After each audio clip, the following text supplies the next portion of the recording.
Question में हमें show करना है that vectors A B and C are coplanar, जहाँ पे हमें गिवन है ये तीनों वेक्टर्स कोप्लेनर हैं।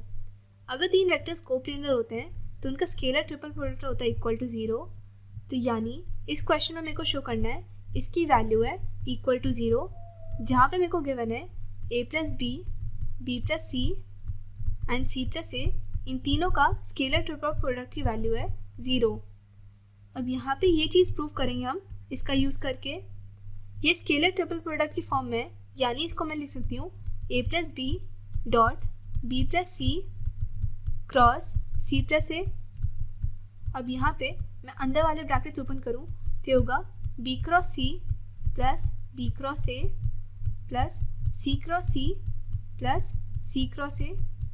बाहर था मेरा a प्लस बी डॉट में एंड ये है इक्वल टू 0। तो यहाँ पे ये चीज़ नोटिस करें तो ये होगी इक्वल टू 0 वेक्टर, क्योंकि दो वेक्टर्स जो सेम है उनका क्रॉस प्रोडक्ट होता है इक्वल टू 0 वेक्टर, यानी इसकी वैल्यू हो जाएगी इक्वल टू 0। इतनी चीज़ हम पहले लिख लेते हैं तो ये आएगा ऐसे, यहाँ पे इसकी वैल्यू हो जाएगी इक्वल टू 0। अब यहाँ पे a का अगर मैं डॉट लूँ इन तीनों टर्म्स के साथ, सिमिलरली b का डॉट लूँ अगर मैं इन तीनों टर्म्स के साथ, तो आएगा ऐसे। ये मेरा स्केलर ट्रिपल प्रोडक्ट की फॉर्म बन रही है, यानी इसको मैं लिख सकती हूँ ऐसे। अब यहाँ पे इसे फर्दर सॉल्व करने के लिए एक चीज़ समझते हैं।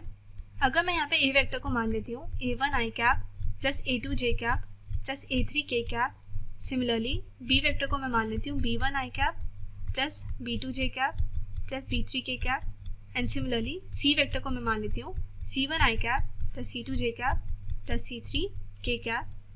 तो अगर इसकी वैल्यू फाइंड आउट करें तो यहाँ पे स्केलर ट्रिपल प्रोडक्ट निकालने के लिए डिटरमिनेंट निकालेंगे।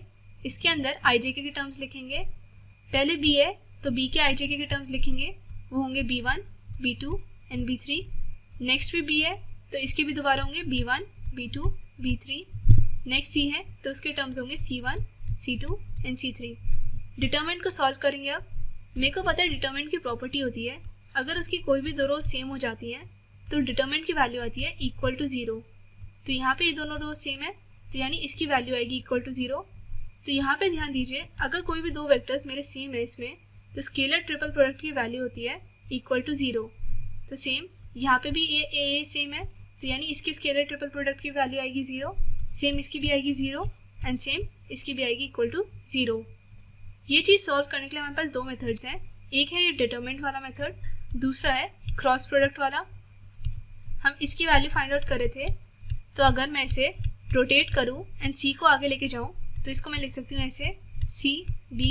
ये स्केलर ट्रिपल प्रोडक्ट की फॉर्म में है, यानी इसको मैं लिख सकती हूँ C dot B cross B. ये दोनों वेक्टर सेम है तो इनका क्रॉस प्रोडक्ट होगा इक्वल टू 0 वेक्टर। अब इसका डॉट प्रोडक्ट करूँ अगर मैं सी वेक्टर के साथ तो इसकी वैल्यू आएगी इक्वल टू 0।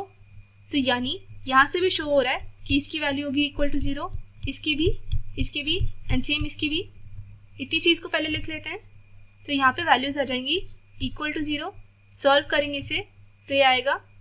अब यहाँ पे ध्यान दीजिए, मेरे को पता है ए बी सी का स्केलर ट्रिपल प्रोडक्ट की वैल्यू होती है, इसे अगर मैं रोटेट करूँ एंड सी को आगे लेके जाऊँ ये होती है equal to C A B, and similarly अगर मैं बी को आगे लेके जाऊँ तो ये होगी इक्वल टू बी सी ए। तो यानी मेरी ये तीनों चीज़ें इक्वल होती हैं। इसको अगर मैं इससे रिप्लेस कर दूँ तो ये आ जाएगी ऐसे। सॉल्व करेंगे इसे तो ये आएगा 2 को अगर मैं इधर लेके जाऊँ तो मेरी ये चीज़ शो हो रही है। यही चीज़ मेरे को प्रूव करनी थी, hence A B C vectors are coplanar.